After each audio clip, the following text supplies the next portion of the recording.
Hello, welcome to Hartland Oaks Podcast, where we talk everything farm animal related. And I'm here with Kathleen Graham. And Kathleen, are you ready for this? Sure, as ready as I'll ever be. Sure. Alrighty. Well, for those of you who don't know you yet, tell us, who is Kathleen Graham? Tell us about yourself.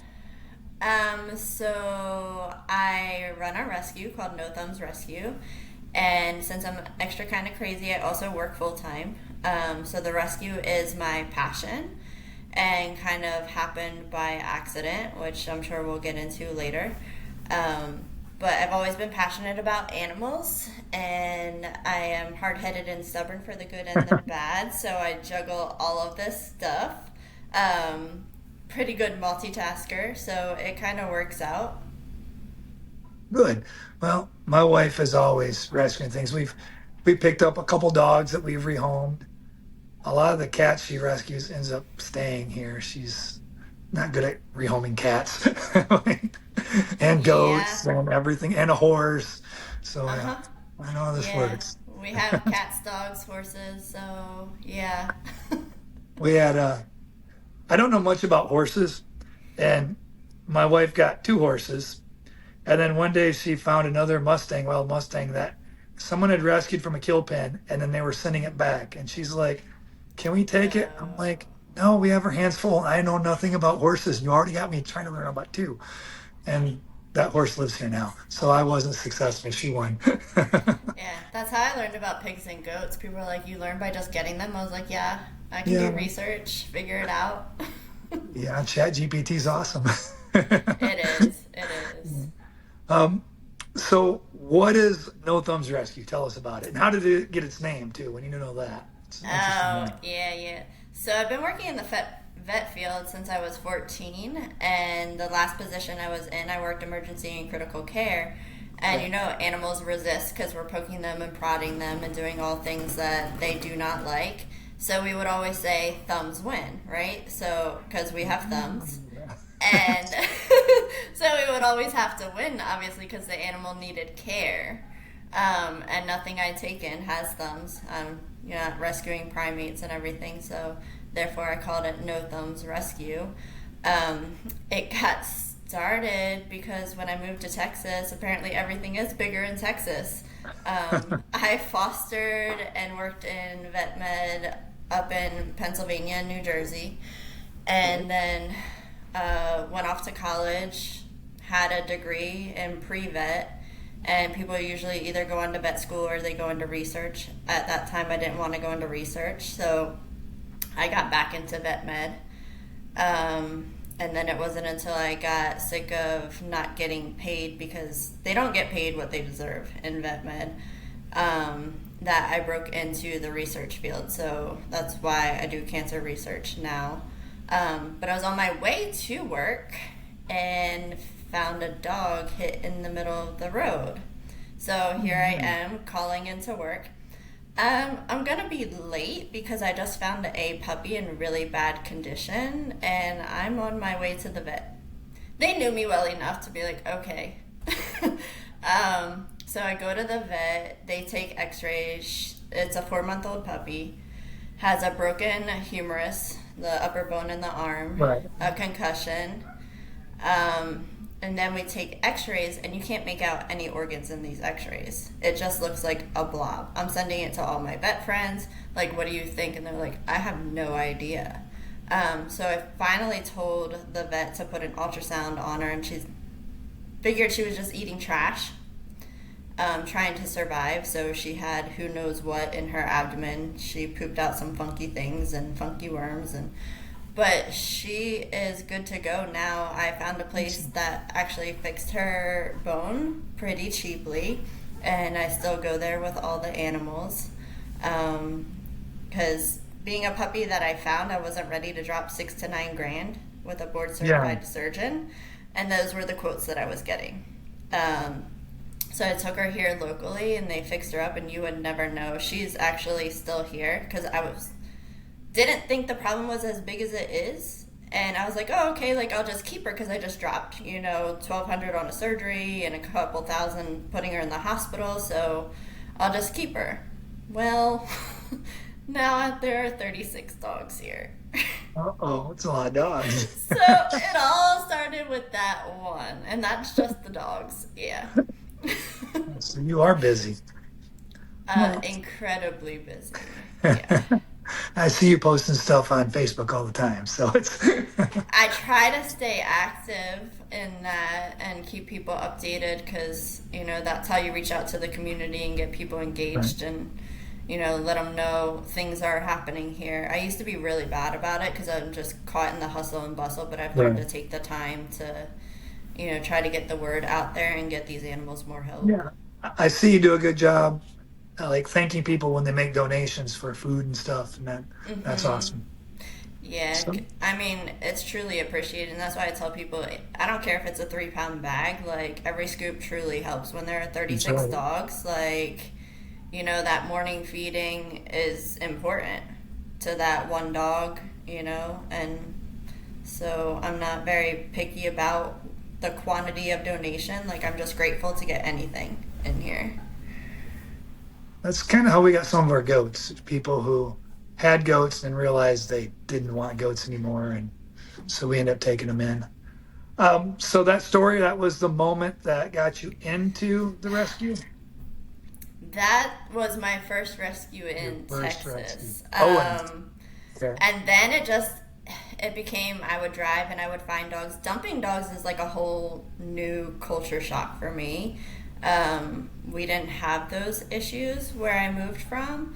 So I didn't realize that I would keep finding more and more, and it just kind of kept accumulating because I personally cannot leave an animal in distress like on the street. Right. And that's where a lot of these came from. I live in the country. There's a lot of dumping grounds here. And I would just be on my way somewhere and see a dog, being starving, looking for food. And I was like, okay, well, I'll do my due diligence. If they come to me, then I'll take them. If they don't, then I'll at least like feed them. Yeah. So a lot of them came to me. Yeah. And it got overwhelming financially and otherwise. So I figured, let me look and see what it is to actually file for a nonprofit and get some help in here. Nice. So in December, it was my 1 year of actually having my 501(c), but I've been rescuing way before that. That's why the numbers are up, because I was so naive to the problem here, honestly. Right. And even with horses, people saying, hey, do you want a free horse? And going to look at them, I was like, free horse? This doesn't exist. What are you talking about? And then I Yeah. would go there, and the horse would be starving and have thrush and all kinds of issues. And I was like, well, guess I'm taking you home. The Yeah. last dog we rescued, we were actually taking some people to see some alligators at a wildlife reserve, and I'm Mm-hmm. thinking someone dumped the little dog there To be just to, eaten. yeah, we saw a little dog hopping through the grass, and we were able to. Yeah. He didn't come to us, but someone else stopped and opened the door, and he jumped in their car, and then they gave him to us, and we had him a home within that day. It was a cute little thing, other Oh, than being wow. all matted up. But Yeah. people do that a That's lot. sad. I And know. then It's sad. there's a gas station down the road that we've grabbed a few things from. People just tend to drop things off there as well.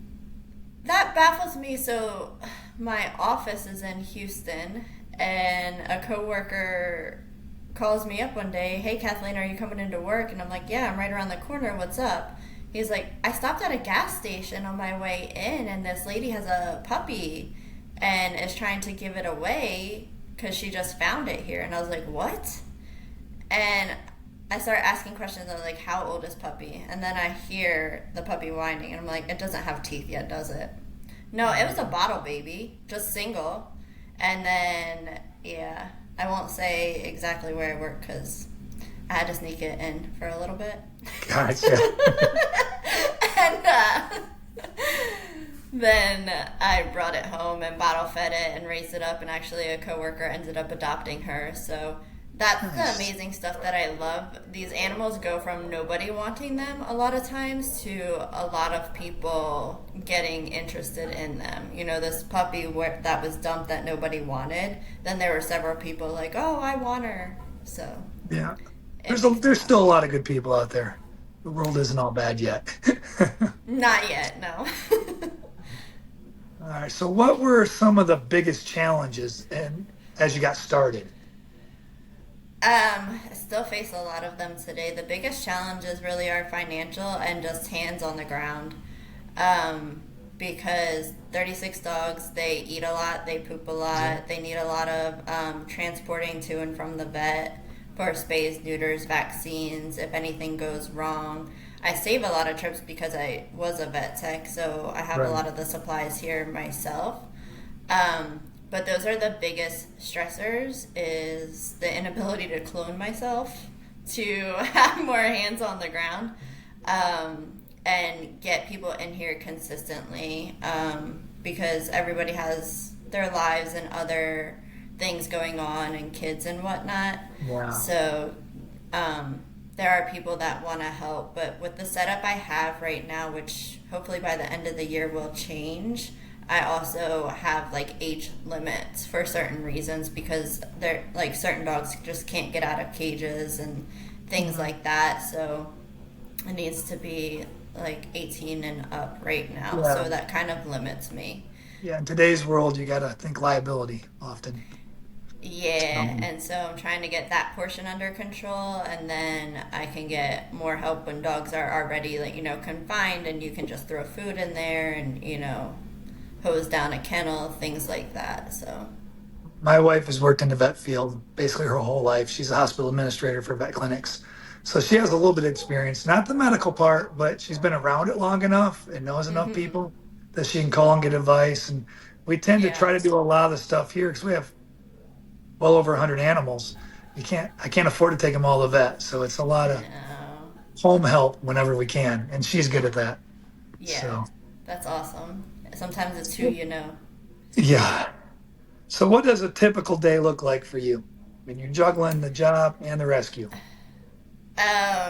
So I wake up and I usually have morning meetings for work. So I'm trying to feed and get dogs out to go potty before that. Then hopping on a meeting. If there's a break, then I'm like, okay, let me go out and finish feeding the horses, watering the horses. Then I hop back on work. Then I'm like, okay, well, this animal needs their meds. So I hop out.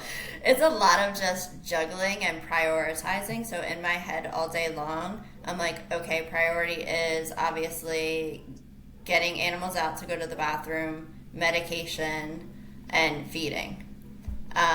And then after my workday is done, it's the cleaning, the scooping the poop, doing the litter pans, trying to do socialization because I have some feral kittens and stuff in here. So from the moment I wake up, I'm on the go to the moment I wind down. And right now, my winding down, I have a feral kitten in my lap that I'm trying to socialize. So we watch TV for a little bit and we wind down. So it's been a huge commitment. I'm very passionate about it, as you can probably tell. Oh, So yeah. that's what really keeps me going. Is I mean, these animals have nobody to speak for them. They didn't ask for this life, so I try to do the best I can by them. Well, it's a good thing they found you or you found them, one or the other. Yeah, right. So, what's something about animal rescue that most people don't realize? And everyone wants to help, but I don't think Yeah, they realize what I, goes into it. a lot of the cost of caring, right? So the rescue, as it gets more and more known, is tagged in these posts of animals that are going to be put down, starving animals, everybody's seeking help. And when I can't help, it just tears me apart. So I think the emotional aspect, for sure. I think sometimes the financial aspect of what goes into these animals, and why adoption fees are what they are. Right. I keep mine low. I make nothing off the rescue. Like it's like not non-profit. It's like negative profit. Um, so Really late. That's what my farm's like. it's Yeah, it's a lot, and it's not that we don't care. And I hear a lot that I didn't expect to even hear back from you. I try to tell people like why I can't help. Like, hey, I have 36 dogs. I'm just maxed out like financially and with all resources, so I can't take on that dog. But I can. I try to provide them with, you know, here are the rescues in the area. Here's some, you know, financial resources if somebody's having trouble keeping their dog or it needs something medical. Right. Because I think education is a big part of it. People just don't know that there are things out there. And I would love, honestly, to one day open up like a food pantry here so people could keep their dogs and cats and whatnot. Maybe horse feed is way expensive, but Yeah, maybe one day. sometimes we want to help more, but we have constraints. We have our own animals to take care of. Yeah. And when you start getting too many, especially when you're doing livestock, like you can only fit so many animals in an area before it Hmm. starts becoming a problem for other animals. So like we've Yeah, taken on exactly. cow, we've taken on sheep, and it's sometimes it's like, well, I don't have enough grass. People don't realize hay Yeah. right now. This time of year, hay is expensive because the price of hay went up over the winter, and now grass is just starting to grow. When that grows, and the price will come down. Plus, if you Hmm. have horses, they don't understand how much a farrier costs to get the farrier to come out every 6 weeks. Yeah, And and I scoop poop just for the dogs minimum like 6 hours a week. Like it all adds up and our, it gets overwhelming. our chickens kind of help keep some of the poop issues clean for us. Yeah. By the way, I don't know if that would work with Well, dogs, but some of these dogs are not chicken friendly. oh, that's true. I gotta So think about that. they're not all farm dogs. I don't know what I was thinking. So, I mean, I wouldn't have any chicken poo problems anymore. But That's as true. far as the dog poop, it'll still be there. So, But all some right. of Dumb them do idea on love the my chicken part. eggs. Yeah, Yeah. yeah. I do have one dog who will steal chicken eggs if she finds them, Oh, but yeah. they don't hurt the chickens so much. But we have Great Pyrenees that protect a lot of our livestock. We have one German Shepherd that roams around everywhere, but they don't hurt the chickens, so that's good. Or the Yeah, my ducks. Great Pyrenees don't. They're good about it, but they were egg stealers. When I had ducks and everything in the one area, I was like, they have to be laying. And then I saw them. They would go in and they Yeah. would snack on the eggs. And I was like, well, I guess they're good for you, but can I have some? Yeah, I got the one that does that. So what's the hardest part emotionally? I think you kind of hit on it a little bit, but Yeah, it's the inability to help them all. That's what gets me. Because, I mean, ask my parents ever since I was a kid, I swore up and down, I can save them all. I can save them all. My dad's like, no, you cannot. And I was like, yes, I can. And I still, like, kind of have that mentality of, now it's more, I know I can't, but I want to save them all. You know, I don't want any of them out there suffering. So, that's the biggest part. And when people send the pictures with the post, it just, yeah. I'll be out yes, there scooping poop and just like crying. And that's why I'm trying to think outside the box. Like, I'm like, okay, you're smart. Like, let's try to come up with solutions. And I would love to like connect with a college or something and provide just some education and resources for people because if there's even 10 less dogs that are dumped because they got some information, that's 10 less lives that need saved. And it's a small scale, but that's how everything starts, you know? Because there are, I think, some food pantries in Houston and resources that just aren't really known about. And yeah, I don't really know of any pantries for pet feed at all. So yeah, I didn't know. yeah, so That'd be something that's good and educational. that's the biggest thing that helps me is hey, I can't help, but I can help you help that animal Yeah, type of thing. yeah, and we've had to turn away some. That's hard. But again, you got to think you only have so much space, you only have so much money, and you don't want the Yeah, ones you are rescuing to suffer because you take on too many. exactly. So And honestly, my parents know the animals will eat before I do. So my mom's always like, "Do you have enough food?" Like, And I'm like, I'm okay. Ramen's good. Like, because it's just a huge toll financially, and it's a lot of heartbreak. A lot of heartbreak. And that's not the way on this farm too. We take care of the animals, then you take care of yourself. We don't eat until after all the animals are fed. Mm-hmm. We don't go on Exactly. vacation anymore because we have animals to take care of. There's Yeah, a lot of I things I have gave up because I have all these animals. work conferences. I'm Yeah. like, sorry guys, I can't go anywhere right now. Yeah. So how about burnout then? That's got to be an issue. You're working almost 24/7, it sounds like. You have emotional ups and downs. How do you keep yourself level and not burning out? Um, Really, that's a whole lot of faith, because I think I just live in a certain state of burnout. Like Oh, it doesn't go away. I don't think it's inevitable. I think it's learning how to work while being burnout in some capacity, whether it's emotional, physical, spiritual. Like there's always some state of burnout. Financial. There's yeah. usually that. Um, so going to church, Bible study, like those are my coping things. So like this is my calling, and I just hand a lot of it over because it's way too much for me to handle. So that's kind of what keeps me going, and knowing that things change slowly. Like I'm an impatient person, so I want the help and I want it now.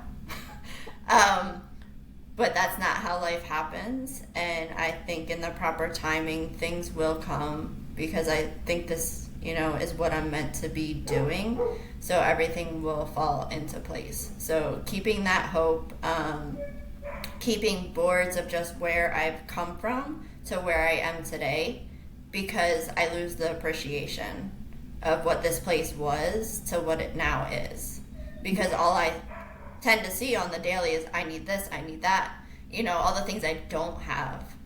But then I forget about the things that I've gotten in the process. Yeah. So just staying very grateful. And that's true for us too.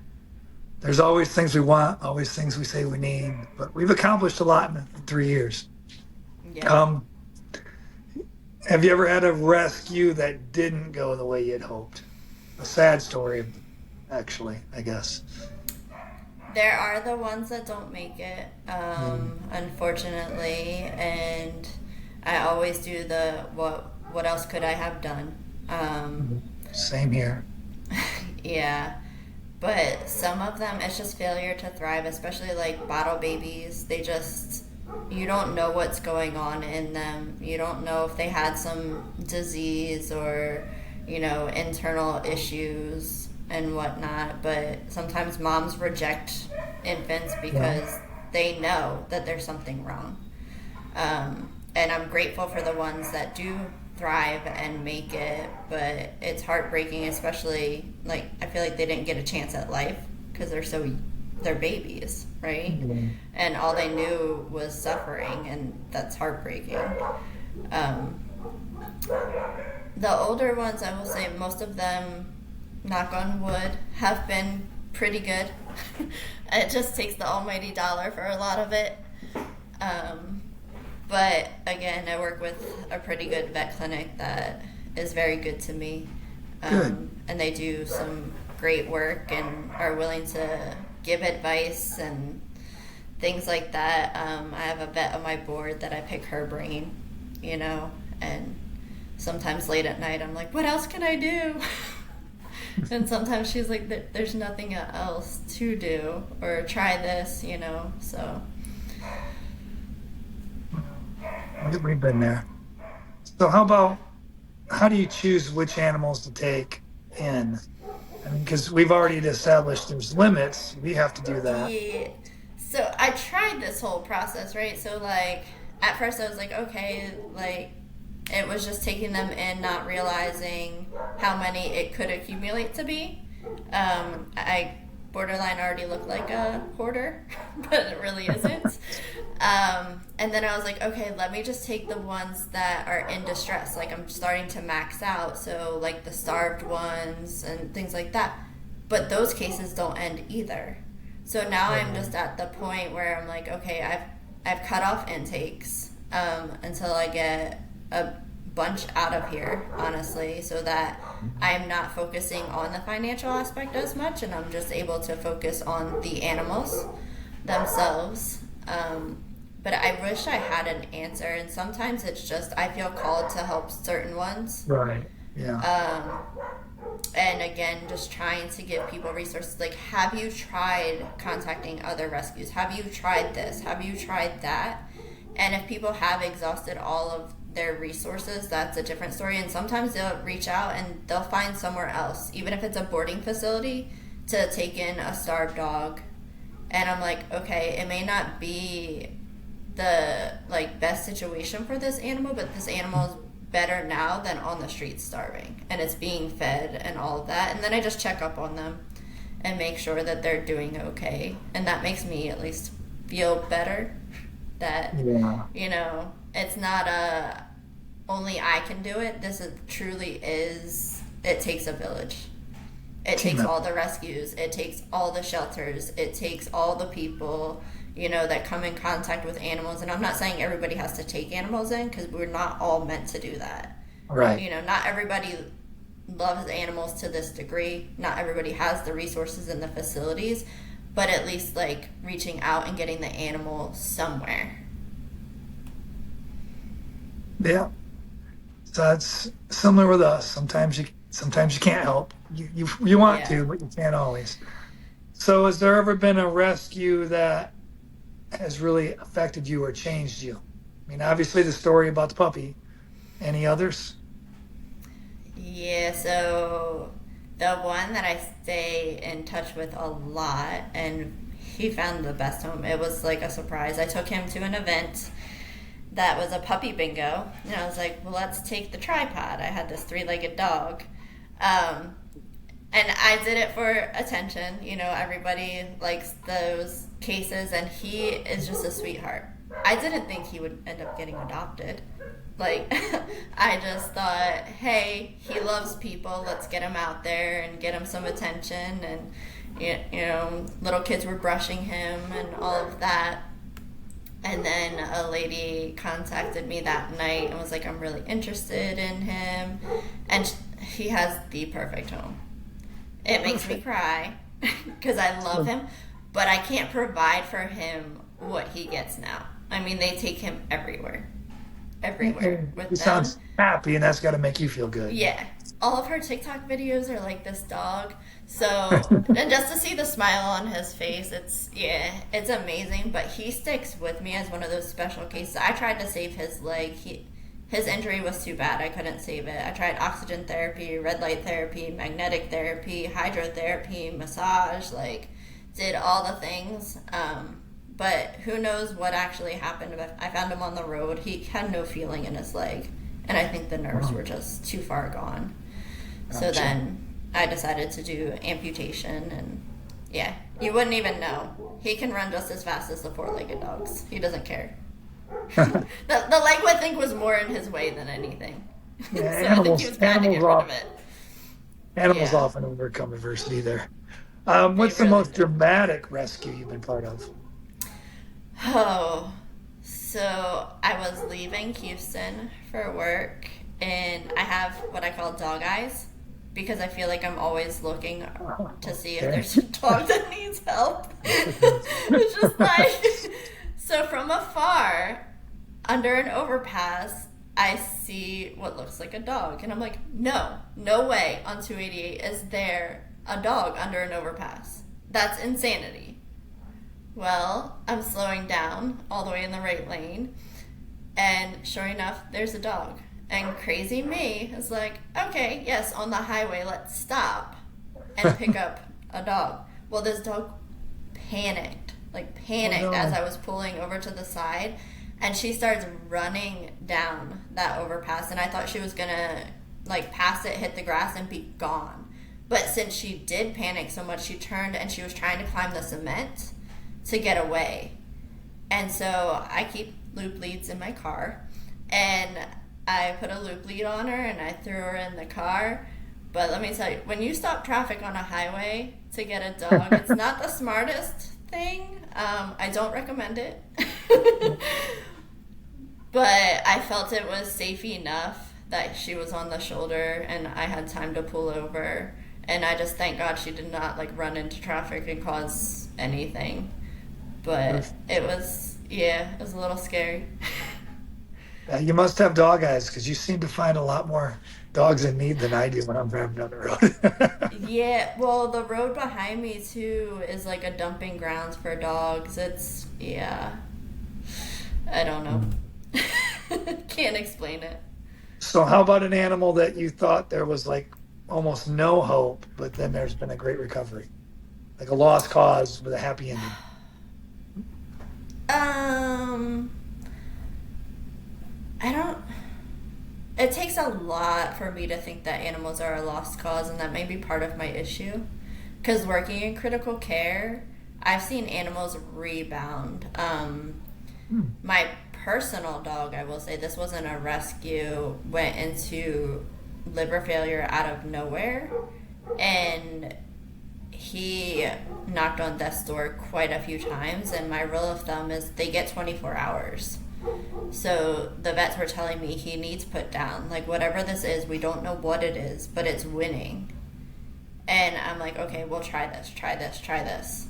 And they're like, we don't think it'll help. I'm like, just try it. I don't care. He was insured at the time. Pet insurance, obviously. It's very important. So I was able to invest a lot in him. I spent nights on the floor with him at hospital that you could stay with them, at the cost of my own back and trying to. I didn't have as many animals here at the time, so I was able to get everything here taken care of. But I just refused to give up on him, and it's 4 years later, and he's fine. Wow. Still to this day, don't know what happened.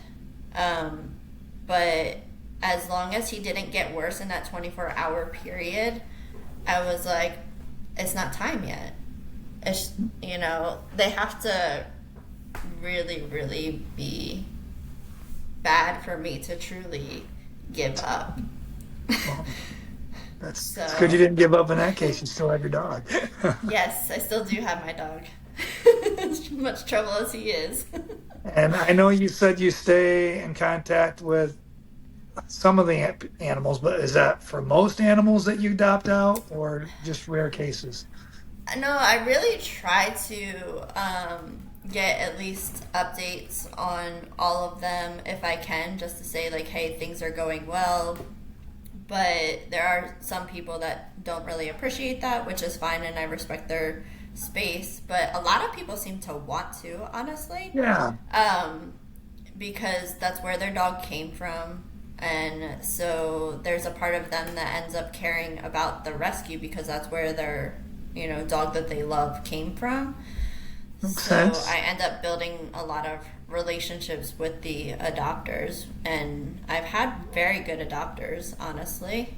So that's truly helpful to see the animals go on and be happy and get all the attention that I can't give them because I'm one person with a whole lot of animals.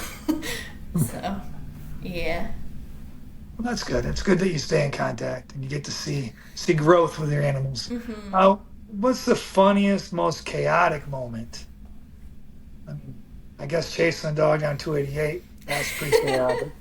Any other good stories like It's a that? little, yeah, it's a little chaotic. And dangerous.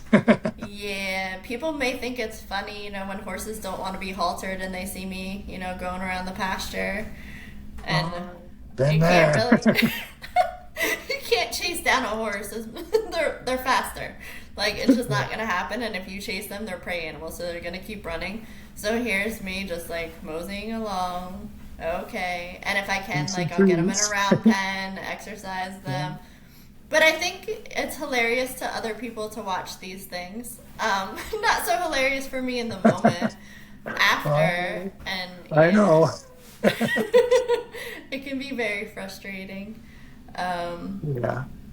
But horses that have been through trauma, man, it's it takes It take, a lot of yeah, work.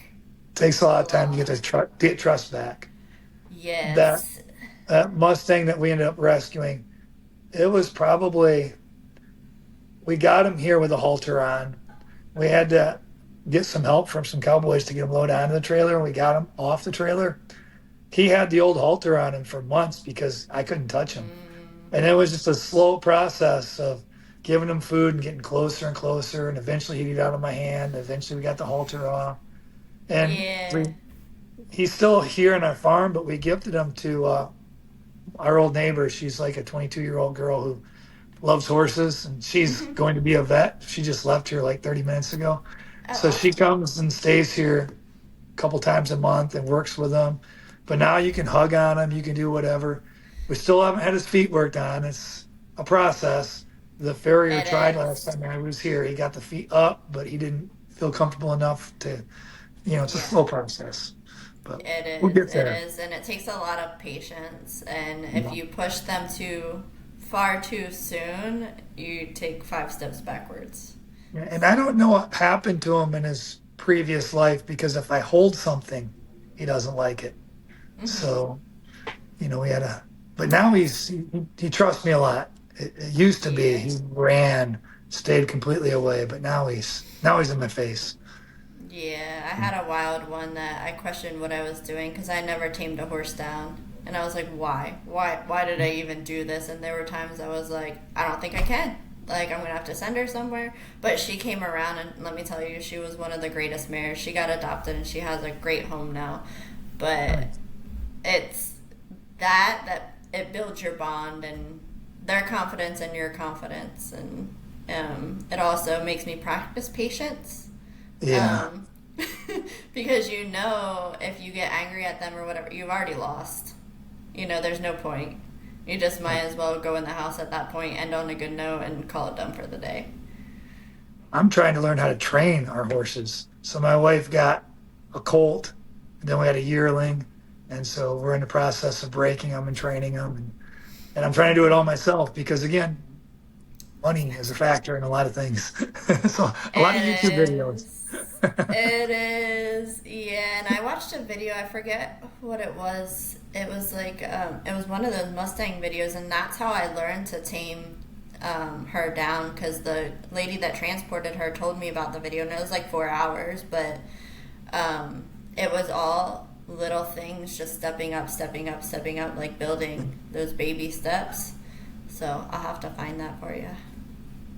Yeah, well, I pretty much we got that part down. I got one where I can ride, saddle and ride pretty good.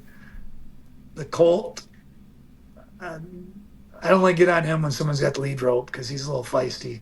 And then the Yeah. Mustang, I haven't put the saddle or been on him yet, but we'll get Yeah. there Yeah. someday. I'm sure you will. I'm sure you will. Let's see. Lost track of where I am here. Have you ever had an animal that surprised you the most with recovery? I think I asked that. Was that with a three-legged Oh, dog? the most about What was recovery. his No, it was name? my And personal dog. Oh, the okay, three-legged. His name is Nash. all right. So I can look for him. I'll probably find him. Yeah, you'll And find your dog, videos yeah, because and you said your dog. my dog is They Scooby want, because he was yeah. named by kids. He actually came with me from Pennsylvania. He was from the ghetto. Um, And the vet actually said to put him down a couple times, and you chose not to. And good story, I'm pretty stubborn and defiant when it comes to fighting huh? for them. And I'm sure he Especially my appreciates it. own pets. Like, yeah. So, what has rescue taught you about people? Let's move from animals to people. um, it's taught me a lot that we're in a broken world, um, where unfortunately sometimes animals pay the price for it. When the economy goes south, it's not just people paying the price; it's animals as well. And it's also taught me that there are a lot of good people that will step up out of nowhere that have no previous relationship with you and are just like, yes, this is my mission too. Like, how can I help? And so you kind of get both sides of humanity. Um, and just recognizing that the world is broken, nobody is perfect, and accepting that and just trying to teach some people to do better when you can, when it's well received, and not forcing the solutions down their throat, but the people that want to know, because there are some people out there that want to know what to do, and there are those that don't and couldn't care less, and just accepting that's where they're at and seeing what you can do to help. But yeah, the people that do step in and help, I'm very, very grateful for. I imagine. Yeah, and I'm trying to now get the name out there more now that I'm getting like more established, because I didn't want people dumping here. That was one of the reasons I was, trying to stay a little quiet at first when I developed the rescue, because then I'm going to end up very overwhelmed with the amount of animals I can't even like feed if people were dumping here. So slowly getting the name out there, and then people are like, oh, I didn't even know this was in the area. I'm like, yeah. So building that trust with the community, that Sounds the like a ones that want to successful plan. You've been going for a little while now. Yeah. So what has this taught you about animals? That animals are animals. I mean, I love them, but they are so ungrateful. Like, just because you save them does not mean they're not going to chew your furniture or like pee on it. They're like, thanks for the food, and that wall looks cool. Can I chew on it? Like, guys. I guess Like, I wasn't expecting you to go there. I was like, oh, animals love everyone. They're so like dogs celebrate they everything. They are. celebrate when you walk in. They celebrate every time They, that happens. And you're they like, are. no, They like, have chew up my furniture. unconditional love, but they are also animals, and man, I get them beds and toys and all of this stuff. Like, the one bed, they just de-stuffed just because. Like, Oh my. and I have a dog here. She knows how to open the garage door. I had a bag of diatomaceous earth in there, and she just literally, like, she will scrape at it and just rip it open just because. And, like, they have enrichment. Like, they have play groups, too, that they're in. I don't understand sometimes. Okay, I have a newer truck, and yesterday I found teeth marks on the bed of my truck through the paint. And I'm guessing that one of my horses must have tried to get into the truck because I had some feed in there or something. I'm like, seriously, I can't fix this. I'm just going to get some touch-up paint now. Yeah, some of them are so smart. I have horses, they can unlock gates and open them, and I'm just like, Yeah. what the... Yeah, And I had to put carabiner clips on mine because the younger horse can open any gate, it seems like. Yeah, and those scrappy little street dogs, I tell you, they already know how to climb fences. If they see you do anything, she saw me open the garage door and she was like, oh, I swear, she's like, that's how you do it? And now she does it. And I'm just like, can you stop? If she doesn't want to be in an area, they just climb out. So a lot of it is figuring out how to outsmart them. Gotcha. Well, Yeah. I know my Great Pyrenees, my wife buys them toys, and if you look out there, there's fuzz everywhere because the toy lasts like an hour. We got some beds that someone donated to us. They actually lasted a week or two. They used them for a while, and then just one day they said, hey, let's just put fuzz everywhere. Uh-huh. Exactly. um, so if you could change one thing about the rescue world, what would it be? With rescues in general, I wish there was better collaboration. And I think we're all in it for the same reasons. I'm not one that, oh, you adopted a dog from another rescue and not me, and like to get bitter. I think there's just some drama within the world that doesn't need to exist. I think if we kind of had a united front and respected that nobody has to run their rescue the way you run yours. Everybody has their own ways, and that's why we're separate. But I think we all have the same mission to stop the dogs from being dumped and, get them into good hands and get them treated. We all have different ideas of what that treatment looks like, and to me, that's fine. And different As means of what you can. Yes, as long as the animals, you're doing right by the animal and they get a good home, like that's truly what matters. And I don't care what your adoption fees are. Like it doesn't bother me. I'm going to do what I think is right, you're going to do what you think is right, and let's just like combine our knowledge and start really solving So things. be a team, not competitors. Yes. Yes. But you're right. Everyone, at least in the rescue community, should have the same goal. What's best for these animals? How can we get there? Understand that not everyone has the same pocketbook. Not everyone has as much Mhm. land or whatever it is that is holding you back. Yeah, and I mean, some people do it through fosters. A lot of the rescues here do it through fosters. So that's another thing that I don't think people realize with me. I'm not doing this through fosters. Like, the animals are on the ground here. So daily, I am seeing them, I am bedding them, I am taking care of them. Um, there's My just son and oh, I'm sorry. Go ahead.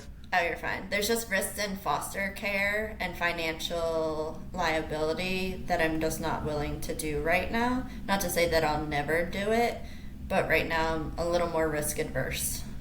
Yeah. My son and my daughter-in-law foster dogs often. So they'll foster until a dog gets a home. They'll have it maybe for a couple months, and then they'll find a home for it, and then they Hmm. ship the dogs all across the country. Yeah, So I don't know. That'd be that's kind of hard awesome. for me because I get attached to I used to get very, them. very attached, not only because I was younger, but when you have one, like, I had three cows, right? I had a personal relationship with those cows. So when I sold them, I cried. Because I used to feed them alfalfa cubes out of my hands. But if you have 100 cows, you don't have a personal relationship with all of them. Yeah, So it's a little different. And, like, yes, I have somewhat of a relationship with all the animals here, but it's such a huge amount that I'm like, and there's so many that need help. That's what keeps me going. Like, hey, I got this dog a great home. That's awesome. Let's keep going. Because of just the mass quantity that need help. yeah. Uh, you stay focused. You got the goal. So yeah, you can't get Yeah. too attached, I guess. Um, what keeps you going on your hardest days? I know you got to be Uh, stressed a lot in a lot of different I ways.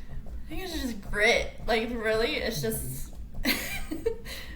true Going through. determination, stubbornness, and grit. Because I will work through the tears. I will, like, when I'm sick, when my back hurts and I feel like I can't anymore. Like, I have to get those basics done.